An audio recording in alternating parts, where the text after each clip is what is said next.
I can look at any resume and tell you within 7 seconds if they're gonna get an interview or if they're going to the trash. I've interviewed, hired, and trained hundreds of tech sales reps over my 5-year tenure as a tech sales leader. So I know exactly what these companies look for because I used to be the guy that was determining whether you got the job or not. So today on this video, I'm gonna show you the exact mistakes I see on almost every resume I review, which is well over 1,000 at this point, and give you the step-by-step process of how you need to format your resume to make sure you're landing interviews and job offers. Oh, and by the way, if you wanna break into tech sales, but you don't wanna have to do it alone, there's a link in the description below to a completely free training I made that shows you step-by-step how to get into tech sales, covers everything from resumes to job interviews and everything else you need. So check that out. Otherwise, let's get into it. The number one mistake I see people making is that they build their resume for ATS systems and robots rather than humans. See, what happened is back in COVID, the job market got flooded with applicants. So these hiring teams started to look for software that would help them weed through all of the applicants. And with the advent of AI, this became way easier because these hiring teams could just run an algorithm through their entire applicant pool and simply discard anyone that did not perfectly fit the job description. So what did the hiring market do? Well, we started to optimize our resumes for every job we applied to, hoping that maybe we could thread the needle and magically land an interview if we had the perfect resume. What we're looking at here is a real view of a hiring platform that I would use. This one is called Lever, and how it works is people would apply for jobs, and if their resume even made it through the AI filter, then I would get to see their names pop up in a view like this with a little pipeline, and with one click I'd be able to open up their resumes. So the problem with this approach is that you're leaving everything out of your control. You're wasting so much time every job you apply to trying to perfectly fit the job description, update your resume, save it again, upload it again, and cross your fingers and hope and pray that it gets to the right person to land an interview. It is an abysmal approach to landing interviews. What you need to do is build your resume for the human eye. And the way it worked is if you applied to my company and you passed the magical AI filter, then you would end up in a pipeline like this, where I would be able to see from my side, all right, we've got 8 new applicants I need to go through. I need to scan their profile and see if we want to set them up for an initial interview. So if you even make it to the human interface is question number one. Question number two, though, is how are you going to engage a human being? Make sure that they set you up for an actual interview. And this is where the problem lies. You just built your entire resume for a robot. Well, the data shows that the average recruiter looks at a resume for 4 to 7 seconds. So if your resume looks like this, you're cooked. And it probably does look like this because this is how we've been taught and told by HR teams to do our resumes. The reason is because they want everything fair and on an equal playing field. If you're trying to get into sales, you cannot do what everyone else is doing. You need to take any advantage you have to be different, to pattern interrupt. When you're in sales, you're going to be sending emails, making cold calls, doing LinkedIn outreach. And if your outreach looks like the other 100 SDR tech sales reps that are reaching out to that same person that day, you're not going to get a reply. So we need to start adopting the SDR mindset right now in our job search. So what you need to do to fix this is you need to build your resume for the human eye. This is my client, Simon. I've been working with Simon for the past 2 weeks, getting him ready to get into tech sales. He sent me his original resume, which was put together by a Wharton School of Business representative that he paid $2,000 for. And this resume is what came back. He's cooked. Look at this. It reads like a 1920s newspaper. And if I am sitting here in my applicant tracking system, clicking on each profile for an average of 4 to 7 seconds, and I see Simon's resume pop up and it looks like this, I don't care. There's nothing in here that's going to grab my attention. So he might have spent hours optimizing his resume for the right keywords at the right time, or he might have spent $2,000 with a Wharton School of Business professor to review it and make it look better. But to me, I don't see the difference. The first thing that you need to add on your resume is your headshot. I know it's blasphemy. No HR professional is going to tell you that's okay. In fact, they'll try to scare you away from adding your headshot onto the resume. Do you know why? It's because we have unconscious subconscious bias. And if we see a face on a paper, we're immediately going to make assumptions about that person. If they're looking nice, dressed well, presenting with confidence, then we're immediately going to have a positive association with that person. Well, in my case, I'm trying to get a job. I need you to have as many positive associations as you can within the 4 to 7 second window you're looking at my profile as possible. And that's what the headshot achieves. So you need to jump on here, throw in a professional headshot. And if you don't have a great headshot, super simple, just go to Gemini Nano Banana, drop a headshot in there and give it a prompt of, hey, I need a professional headshot for a resume. And what that's going to do is totally give you a nice makeover that looks realistic that you can then drop in to your resume. This headshot right here is AI generated. It looks pretty real. And again, the main goal of adding your headshot to the resume is actually to build trust, because when we see a human face, we see the person. You're no longer just another newspaper in my stack of resumes for me to look at. Now you're a real human being who I am connected to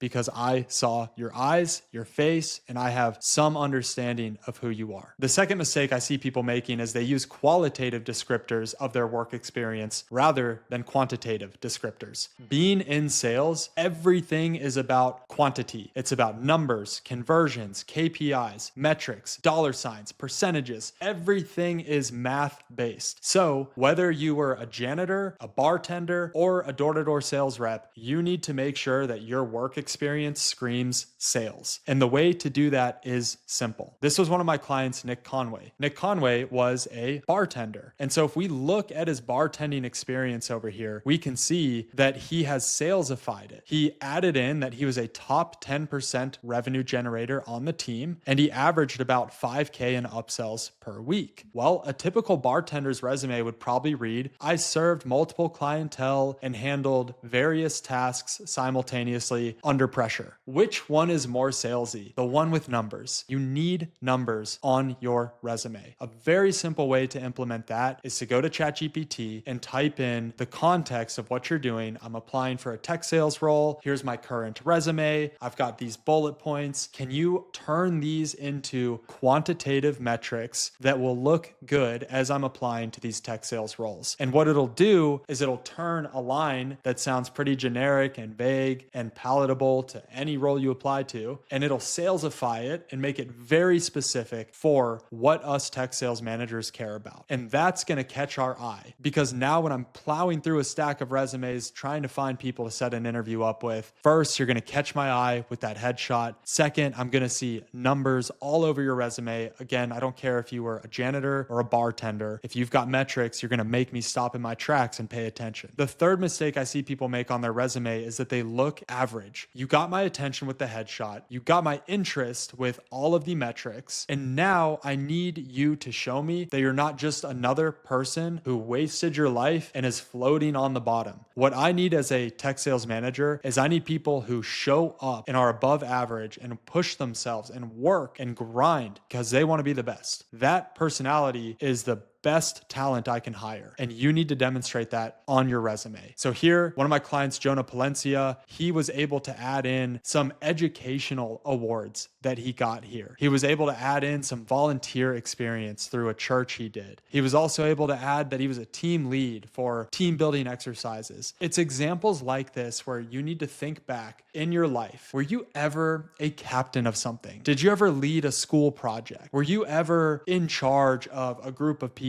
Did you ever get awarded or given an honor for your GPA or for being a great community servant? Whatever leadership or award experience you have available, you need to put in the resume to ensure that when this manager looks at your resume, they can see that you are a high performer and you always have been. To bring this all together and show you this works, I've got a real example for you of my client, Simon. Simon was successful in tech sales, had a few years, but eventually got laid off. And he reached out to us because he had been trying to land interviews and land an offer with no success. This is the resume he sent us for us to do a full review on. What you don't know is that he spent $2,000 to have someone from the School of Wharton come and review and rebuild this resume for him. When I saw it, I felt so bad because I knew he had wasted his time and money. This resume reads like a 1920s newspaper, and it might be optimized for an ATS, but it's not optimized for me, and that's what matters. I have 4 to 7 seconds to review this, and 3 pages worth of content. I'm never gonna read that. And it looks like every other resume I see, so why would I read it in the first place? So after some back and forth with Simon, I finally convinced him to follow my resume process, and we came back with this beaut right here. This resume with this headshot instantly builds trust and credibility. We then move to the job descriptions, and we can see quantitative based descriptions of what he did with dollar signs, numbers, percentages, and they're all bolded so that my human eye is drawn to read those metrics. And I can see that he's done metric based work, which is what matters in sales. And finally, we've highlighted all of his achievements up here to help him stand out and show these managers that he's not just another applicant. Was Simon very salty that we had to discard his $2,000 Wharton reviewed resume? Yes, he was. But this is the feedback we got back from him, where he said the resume looks unbelievable. He didn't mean to doubt the format, and it really does take proof to convince of an alternative option, especially when you pay a lot of money for something, and he's convinced it worked. Now, this was before he got the evidence that it worked. What happened is 3 hours later, after using this new resume, he landed his first interview in over a month. So if your resume looks like a 1920s newspaper, stop. You're wasting your time, effort, and energy. What you need to be doing is building the resume for the human eye, bringing in quantitative metrics, and highlighting any achievements or awards you've accumulated over your tenure as a professional. These changes alone will help you stand out from 90% of applicants and help you land interviews way quicker than you are now. Now, if you need help breaking into tech sales and you don't know where to start, there's a link in the description below that takes you to a completely free training I made showing you step by step how to break into tech sales. This is the same exact process I use with my clients that has them landing jobs in as little as 9 days, and it works even if you don't have sales experience or you don't have a college degree. Take the training. I'll see you on the next one.